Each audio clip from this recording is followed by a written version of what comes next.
नमस्कार दोस्तों। जिस महंगे रशियन 5th जनरेशन के फाइटर जेट यानी कि Su-57 को भारत खरीदने वाला है, क्या उसकी सभी बारीकियां और क्षमताओं के बारे में पहले से ही पाकिस्तान के एक्सपर्ट्स को पता होगा? पाकिस्तान और टर्की का रिश्ता कैसा है और टर्की कैसे हर मामले में पाकिस्तान की सहायता करता है? क्यों एडवांस पेमेंट लेने के बाद भी अमेरिका को टर्की को दिए जाने वाले F-35 का कॉन्ट्रैक्ट रोकना पड़ा?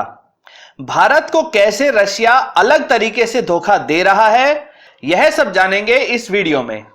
नमस्कार दोस्तों, मेरा नाम है अमित और मैं स्वागत करता हूं आपका अमित अपडेट्स चैनल पर। तो चलिए दोस्तों शुरू करते हैं।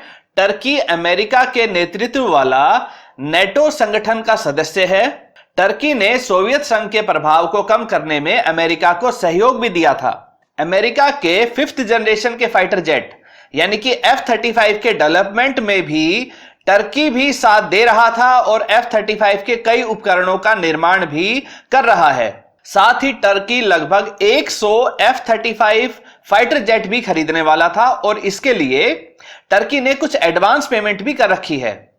लेकिन तभी टर्की रशिया से S-400 एंटी मिसाइल सिस्टम को खरीदने का फैसला करता है।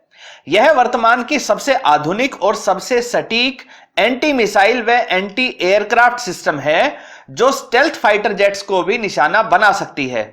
ऐसे में अमेरिका के F-35 जो अपनी स्टेल्थ टेक्नोलॉजी के लिए फेमस है, उसे टर्की S-400 के समक्ष रखकर F-35 के सारे लूप होल्स, सारी कमियों को उजागर कर सकता था, जिससे F-35 की ग्लोबल सेल्स पर बहुत बुरा असर पड़ता।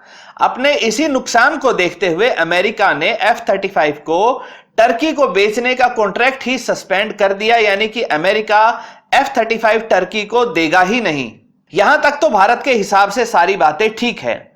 समस्या खड़ी तब होती है जब रशिया अपने 5th जनरेशन के फाइटर जेट Su-57 को टर्की को बेचने की पेशकश करता है। इसी Su-57 को रशिया भारत के साथ मिलकर डेवलप कर रहा था और इसमें भारत ने लगभग $500 मिलियन भी खर्च किए थे।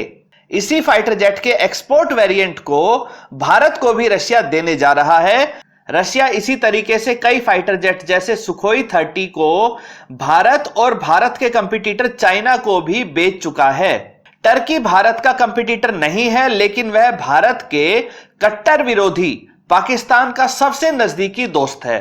जब टर्किश वॉर ऑफ इंडिपेंडेंस चल रहा था, तब ब्रिटिश राज के भारतीय महाद्वीप के नॉर्थ वेस्ट इलाके यानी कि जो पाकिस्तान है, वहां के मुस्लिमों ने उस समय के कमजोर होते ओटोमन एम्पायर को काफी धनराशि व हर तरीके से सहायता प्रदान की थी।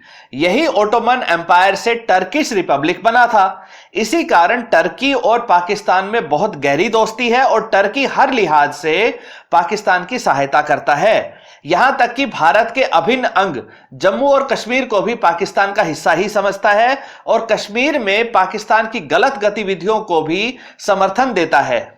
जब पाकिस्तान को फाइनेंशियल एक्शन टास्क फोर्स यानी कि FATF द्वारा टेररिस्ट को फाइनेंसिंग के चलते ग्रे लिस्ट में डाला गया, तब सिर्फ टर्की ही पाकिस्तान को बचाने में खड़ा रहा। भारत और पाकिस्तान के बीच हुए 1965 के वॉर में टर्की ने अपने सारे मिलिट्री रिसोर्सेज को पाकिस्तान के लिए रख दिया था। फिर चाहे मिसाइल्स हो या फाइटर जेट, सब कुछ पाकिस्तान को जिताने के लिए उपलब्ध करवाया गया था।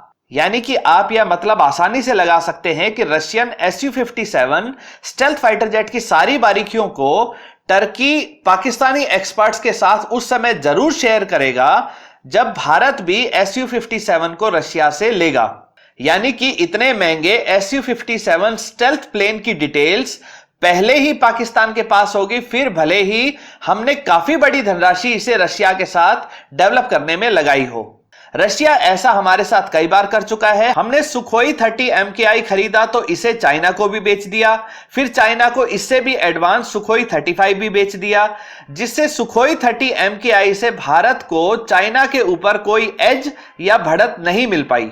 अभी हाल ही में खबर आई थी कि Russia Pantsir short range air defence system देकर पाकिस्तान को मजबूत कर रहा है। खैर, भारत के एक्सपर्ट्स भी टर्की वाले मामले में जरूर कड़ी नजर रखे हुए होंगे। दोस्तों, आपकी क्या राय है रशिया के इस तरह से भारत को धोखे में रखने के बारे में? क्या अब भारत को रशिया से Su-57 स्टेल्थ फाइटर जेट खरीदना चाहिए, या भारत को अपने टेक्नोलॉजिकल एडवांटेज के लिए सिर्फ अपने स्वदेशी 5th जनरेशन फाइटर जेट यानी कि एमका को पूरी ताकत लगाकर जल्दी से जल्दी तैयार करना चाहिए? अपनी राय कमेंट सेक्शन में जरूर बताइए। दोस्तों, उम्मीद करता हूं वीडियो आपको पसंद आई होगी। अगर ये वीडियो आपको अच्छी लगे तो इसे लाइक करिए, इसे दोस्तों के साथ शेयर करिए, वह चैनल को सब्सक्राइब करना ना भूलें। नमस्कार।